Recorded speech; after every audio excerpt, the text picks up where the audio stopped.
신앙의 아이러니 맞는 듯 틀린 말이라는 말씀의 제목으로 하나님 말씀 전하겠습니다. 신앙의 아이러니 맞는 듯 틀린 말. 여러분, 우리가 세상에 살아갈 때 우리가 하는 말 중에요, 이 맞는 듯 틀린 듯한 말들이 많이 있습니다. 예를 들어서 죄지면 지옥에 간다라는 말, 맞는 말이에요. 그런데 여기에서는 하나님의 은혜가 가리워진 그러한 말이 될 수가 있는 어폐가 있습니다. 죄를 지면 지옥에 가는 것은 당연한 것이지만 그 죄진 자가 회개하여 전심으로 하나님 앞에 돌아오면 구원받을 수 있다라는 그 하나님의 은혜의 영역이 가리워져 있다는 것입니다. 사람들이 어떤 것들을 생각할 때 자신이 가지고 있는 지식이라는 것들이 늘 기초가 되죠. 그 기준이 됩니다. 그래서 그들이 가지고 있는 그 생각의 것들이 말로 흘러나가기 때문에 어떻게 되냐면 그 말의 기준으로 다른 사람들을 판단하고 이해하려는 것이 이 인간의 본연적인 모습이다라는 거예요. 이렇게 세상에 있는 수많은 말들 중에서도 다 맞는 듯 하면서도 틀린 말이 되는 것. 여기 왜 이러한 말들이 될까? 우리가 계속 욥기를 통해서 묵상하고 있는 욥과 세 친구의 대화 중에서도 세 친구들이 했던 말 중에 틀린 말은 없습니다. 맞는 말이었어요. 다만 그가 뱉는 말이 상황적인 것들에 전혀 맞지 않고 그 상대방의 듣는 화자를 이해하지 못하기 때문에 그 말이 정죄가 되고 가시가 되는 것이었습니다. 그리고 그 후에 엘리후, 그의 말도 마찬가지예요. 우리가 어제 말씀을 통해서 살펴보았잖아요. 어제 말씀 속에서 욥에게 말하는 엘리후가 이해한 하나님은 어떠한 하나님이었습니까? 인격적으로 성숙하신 하나님, 공의의 하나님, 의인을 돌보시는 하나님이다라고 그가 말하고 있어요. 그러면서 오늘 말씀에도 계속 이어서 위대하신 하나님에 대해서 언급을 합니다. 위대하신 하나님. 그가 말하는 그 하나님에 대한 설명, 그 언급이 하나도 틀린 것이 없습니다. 다 맞는 말이에요. 조목조목하게 그냥 그가 말했던 그 하나님의 그 모든 속성들은 지극히 하나님의 모습이에요. 그런데 거기에 자기의 생각이 들어가게 되었을 때 너무나도 맞는 듯한 그 말이 자신의 말 가운데 틀린 말로 다른 이에게 나아갈 때가 있다는 것입니다. 그것을 나타내는 말이 오늘 읽었던 37장 24절 말씀이에요. 그러므로 사람들은 그를 경외하고 그는 스스로 지혜롭다 하는 모든 자를 무시하시느니라. 아멘. 여러분, 하나님이 그 하나님에 대해서 알고 따라가는 백성들을요, 무시하시는 하나님이실까요? 우리가 그러지 않는다라는 것은 잘 알고 있잖아요. 전능하신 하나님, 위대하신 하나님에 대해서 말하면서요, 욥에게 했던 말이요, 23절에 보면요, 전능자를 우리가 찾을 수 없나니 그는 권능이 지극히 크사 정의나 무한한 공의를 굽히지 아니하신다. 우리는 전능하신 하나님을 측량할 수 없어 라고 말하면서 24절에 좀 전에 읽었던 대로 하나님의 마음에 스스로 지혜가 있다고 생각하는 자는 하나님은 스스로 지혜 있다는 자들을 무시하시는 하나님이다라고 말하는 이것이 틀렸다라는 것입니다. 하나님이 위대하시다라고 하시면서 그 위대한 하나님이 선입견을 가지고 자기 스스로가 지혜 있다라고 여기는 욥, 너에게 하나님은 너를 무시하실 거야 라고 말하는 것은요, 현재 고난을 당하고 있는 욥에게 더 큰 상처가 되는 말이 되었다라는 것이죠. 우리가 이 땅에 살아갈 때 이러한 신앙의 아이러니를 안고 살아갈 때가 있습니다. 이 맞는 말을 하면서도 그것이 틀린 말이 되는 것, 그것은 그 말을 듣는 자들의 상황과 환경을 고려하지 않을 때 일어나게 되는 것이고요. 그러한 일들을 저와 여러분들이 이 땅에서 살아갈 때 조심 또 조심해야 한다는 것을 우리는 말씀을 통해 깨달아야 합니다. 오늘 이 시간 저와 여러분들에게 주시는 이 말씀 안에서 우리는 우리가 가질 수 있는 이러한 신앙의 아이러니를 잘 극복하는 믿음의 삶을 어떻게 살아가야 하는지 말씀 속에서 함께 고민해 보려 합니다. 신앙의 아이러니, 맞는 듯 틀린 말, 우리가 가장 먼저 우리가 가지고 있는 우리의 지성의 한계를 깨달으셔야만 합니다. 오늘 엘리후가 말하는 하나님, 그 하나님은 위대하신 하나님이십니다. God is great라고 설명하는 그 발언이 있어요. 그런데 여기에서 그가 가지고 있는 하나님에 대한 전적인 신뢰, 그 모든 것들은 다 맞는 것이지만 그가 실수할 수밖에 없는 것은요, 인간적으로 가지고 있는 지식의 한계를 그가 깨닫지 못했다라는 거예요. 그러니 결국에 자기 스스로가 생각하는 것이 맞다라고 하고 그 신념으로 다른 이들에게 말을 하고 있습니다. 그것이 무엇이죠? 하나님은 위대하신데 거기에 더해서 욥, 너는 너무 말이 많아, 이거였습니다.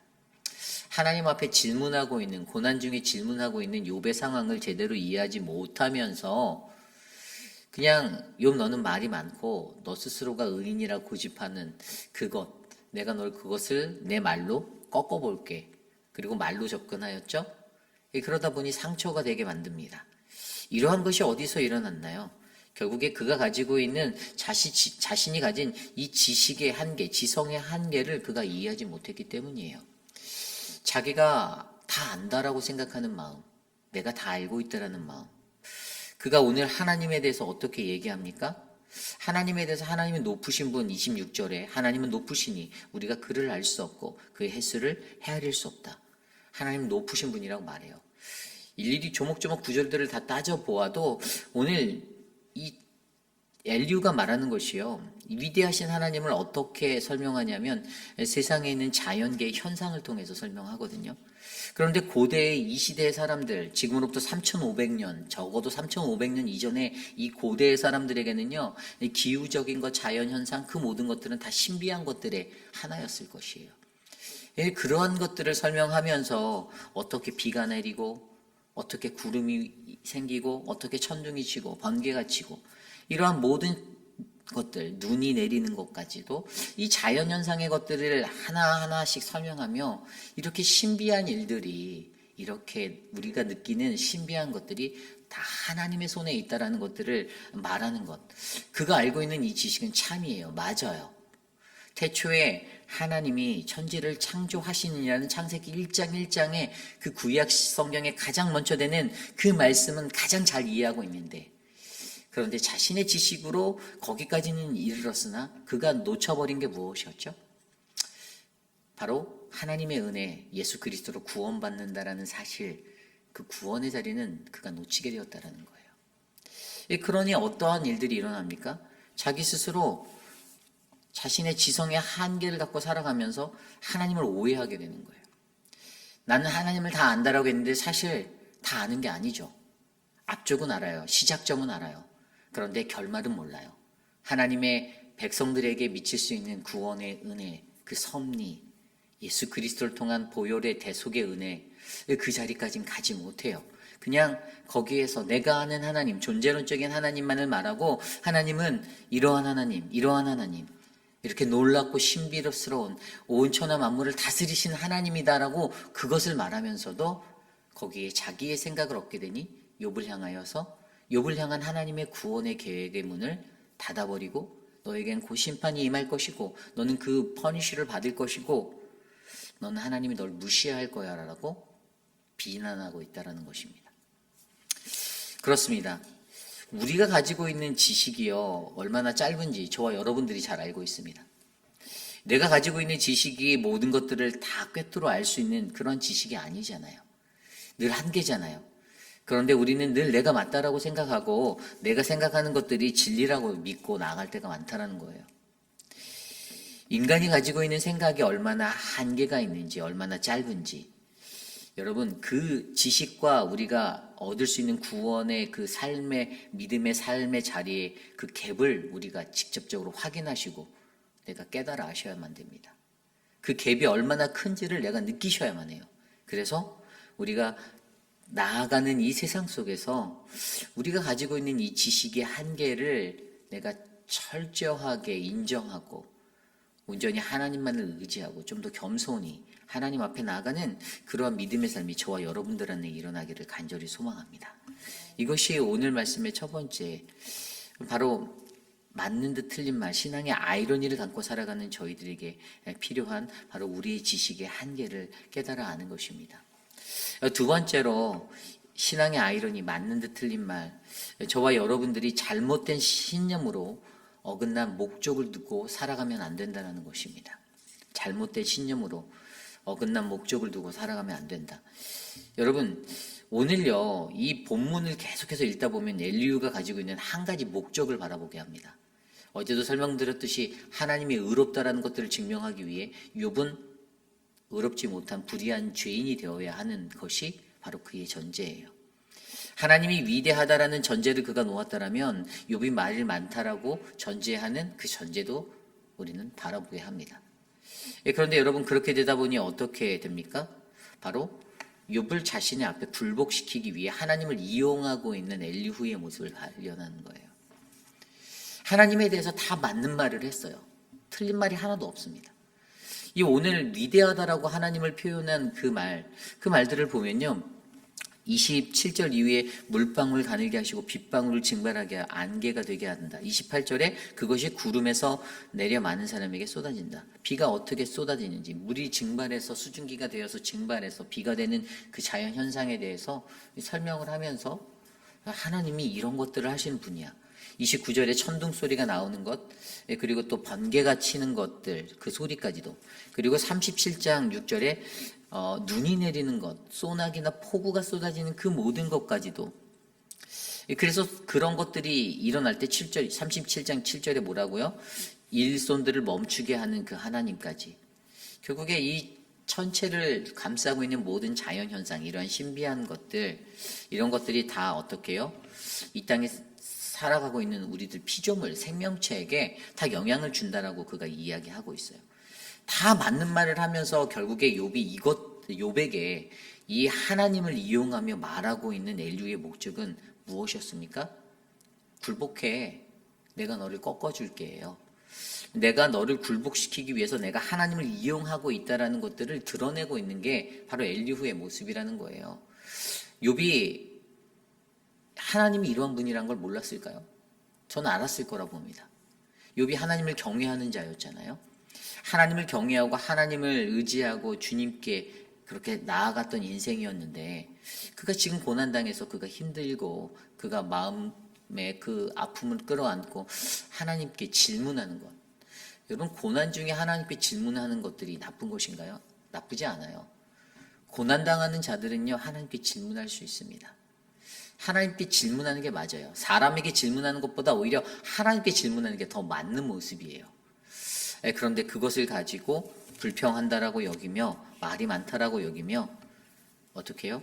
하나님을 이용하여서 그 욥을 그냥 굴복시키기 위해서 오늘 이 엘리후는 그러한 전제와 그런 목적을 가지고 나아가고 있다는 것입니다. 엘리후가 말했던 것이 우리가 이해할 수 없는 그 전능하신 하나님, 우리가 근접할 수 없는 그 하나님에 대해서 설명하면서 그 하나님이 결론적으로 너를 무시할 거야 라고 던지는 이 칼날과 같은 말을 던지는 것이죠. 여러분, 하나님이요, 우리들을 사랑하시는 그 하나님이 저와 여러분들을 버리시겠습니까? 우리가 설령 실수한다고 해도 하나님은 우리들 끝까지 보살펴 주시는 그 하나님 아니십니까? 그러한 하나님이심을 우리가 안다라면 그분이 우리를 무시할 거다라고 던질 수 있는 그 말은요, 화살촉에 독이 묻은 화살촉을 시위를 당겨 쏘아버리는 그러한 사수와 같다라는 것이죠. 다만 저희들이 정확히 기억해야 하는 것은요, 우리들이 잘못된 신념으로서 하나님이 우리를 창조하신 그 목적에 영혼을 구원하고 복음을 전하는 그것이 아닌 그저 잘못된 신념으로 목적을 두어서 다른 사람들을 내 앞에 굴복시키기 위해서 하나님을 아는 척 하나님을 이용하지 말아야 한다는 것이에요. 이게 공동체 생활하다 보면 간혹가다 이런 분들을 만납니다. 어떤 사람이냐면요, 내가 다 안다라는 거예요. 교회 돌아가는 것도 내가 다 알고 자기가 중심인 거예요. 내가 다 안돼요. 내가 목사하고도 가장 친하고, 근데 사실 물어보면 목사도 별로 그 사람하고 안 친해요. 근데 자기가 다 친하고 자기가 다 안돼요. 그것들로 사람들에게 내가 안다라고 얘기해요. 내가 뭐 다 교회 돌아가는 거는 본인이 중심에서 이끄는 것처럼 다 돌아가는 것처럼 말은, 여러분 그런 사람들을 가장 조심하셔야 됩니다. 왜냐하면 그 사람들은요, 그냥 혼미한 것뿐이에요. 그냥 교회를 흔들고 자기가 다 안다라고 과시하고 힘을 과시하고 싶은 그런데 여러분, 그런 것 때문에 교회가 공동체가 위기가 생겨요. 그 말 한마디 때문에. 진짜도 아닌데 진짜인 듯하게 비스무리하게 던지는 말들. 그것들로 사람들의 마음을 흔들고 요동치게 해서 공동체를 어지럽히는 사람들이 있거든요. 근데 이것이 얼마나 위험합니까? 근데 왜 이런 일들이 일어나죠? 자기 목적성 때문에 그러는 거예요. 다른 데 마음을 두고 있거든요. 하나님이 본래 우리에게 주신 그 목적이 아니라 잘못된 신념으로 다른 목적을 두고 살아가니 그 어두워진 눈으로, 어두워진 귀로, 좀 전에 우리가 불렀던 찬양에 어두워진 눈, 막혀진 귀, 봉해진 입, 이것들이 사용되는 용도가 있잖아요. 진리를 보게 하는데 눈이 사용되고, 주님의 귀한 음성을 듣는데 내 귀가 열려야 하고, 복음을 널리 전하는데 입이 열려야 되는데, 목적과 다른 방법으로 다 사용되어지게 그 인생이 살게 된다는 것이. 그러므로 여러분, 우리가 가장 이 땅에서 중요하게 여겨야 하는 것은요, 내 신앙의 아이러니를 내가 느끼고 있다. 나도 맞는 듯 틀린 말하고 살아가는 인생 같다. 엘리야와 같은. 그렇다면 여러분, 내가 가지고 있는 잘못된 신념으로 다른 어긋난 목적을 두고 살고 있지 않은지 점검해 보셔야 합니다. 사실 엘리야가 이것을 못했어요. 엘리야가 좋은 신학관을 가졌었다라고 말했잖아요. 고난에 관한. 좋은 지식이 있었고 통찰력도 있었던 것 같아요. 인사이트도 굉장히 좋았어요. 그런데 어제 말씀대로 믿음과 삶이 전혀 매치가 안 됐어요. 그런 인생이 어떤 인생입니까? 하나님이 보시기에도 하나님께는 극률한 인생이죠. 불쌍한 인생이죠. 안타까운 인생이 되는 거죠. 그러나 오늘 저와 여러분들 우리들에게요. 우리의 삶 속에서는요. 우리가 이러한 신앙의 아이러니를 극복하기 위하여서 내가 가지고 있는 잘못된 신념으로 어긋난 목적을 두고 살아가고 있다면 이것들을 올바르게 말씀 안에서 고치고 하나님 앞에 회개하는 그 은혜가 있기를 간절히 소망합니다. 여러분 우리의 삶을 한번 돌아보기 원합니다. 하나님이 위대하시다. 여러분 하나님이 위대하다라는 것은요. 그냥 모든 믿는 이들이면 다 아는 거예요. 그런데 하나님이 위대하신다라는 것을 알면서 우리가 놓쳐버리는 것은요. 내가 그 하나님을 힘써 알려고 하지 않는다라는 것입니다. 머리로는 하나님이 위대하다고 알면서도 하나님을 힘써 알면 여러분 그 삶에서 그 위대한 하나님의 삶이 내 삶에 드러나야 하는 거 아닙니까? 그냥 내 마음에 안 드는 거 있으면 그냥 내 생각과 다르면 교회 공동체 리더십들이 저렇게 한다라고 불평하고 다른 사람들에게 소문내고 앞에서는 고상한 척 다 하는데 뒤에 가서는 전혀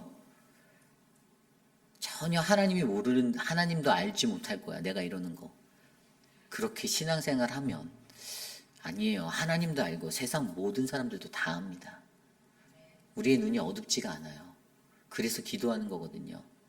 그런데 오늘 엘리야가 가졌던 이 실수를 만약에 우리가 이 공동체 안에서 내가 한다라면, 우리가 범한다라면 여러분 하나님이 이 땅에 원하시는 그 복음의 능력이 우리에게 나타날 수 없다는 사실을 기억하셔야만 합니다. 오늘 말씀에서 보면요. 하나님이 어떤 하나님인지 31절에 그가 스스로 말해요.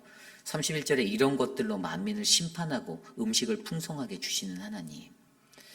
그리고 37장 13절에 징계를 위하여 혹은 땅을 위하여 혹은 긍휼을 위하여 이런 일을 생기게 하시는 하나님. 우리 하나님이 모든 큰 일들을 하신다라고 우리가 헤아릴 수 없는 큰 일을 행하는 하나님이라고 말하는데 그가 말하는 그것에서도 하나님의 그 큰 일은 이 양면성을 다 가지고 있는 거예요. 때로는 징계가 되고요. 때로는 우리에게 긍휼이 되기도 하고요. 그런데 자꾸만 우리는 한쪽 사이드만을 원해요. 하나님이 하시는 일이 내게 긍휼이 되어야만 하는 거예요. 내게 복이 되어야만 하는 거예요.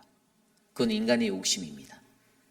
정말 중요한 것은 그 하나님은 나에게 때로는 긍휼이 되시고 때로는 징계가 되시는 그 하나님이심을 믿으셔야만 한다는 거예요. 우리가 믿는 하나님은 그 하나님입니다. 내게 단순히 복만 주시는 그러한 하나님이 아니라 때로는 내가 잘못했을 때 나를 다시 돌이키게 하기 위해서 내게 아픔도 주시고 고난을 주셔서 훈련받게 하시고 연단하게 하셔서 더 믿음이 성숙한 그리스도인이 되게 하시는 것. 이것이 가장 큰 핵심. 그런데 그것을 오해하는 자는 하나님을 이용합니다. 하나님을 활용해요. 내 이익을 위해서. 내가 신뢰받고 내가 총망받고 내가 사람들에게 높임 받으려고. 근데 제가 44년 살아보니까 아무 소용 없더라고요.